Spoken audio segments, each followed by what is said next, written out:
Generally, it's a good idea to start at the end. So once you identify what you think the gap is that you're addressing with your activity, the learning gap, if you've found that it is a learning gap or a knowledge gap or a skills gap, then start with, well, this is the end point that I want to achieve.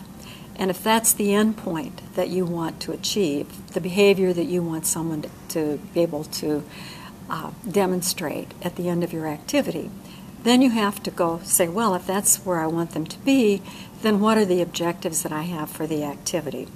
And if these are the objectives I have for the activity, then this is the design that would help me actually achieve those objectives.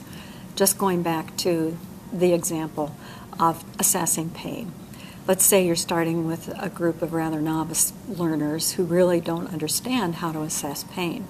So your goal for an educational activity might be for them to have the ability to do a good assessment of pain with a patient. So if that's the outcome that you want to achieve with your activity, then with that as your outcome in mind, you set your objectives in place, and probably you would design an activity that would give them an opportunity to rehearse and get feedback on that skill. So there's definitely a link between the outcome you want to achieve, the objectives you have for the activity, and the design that you put in place for that activity.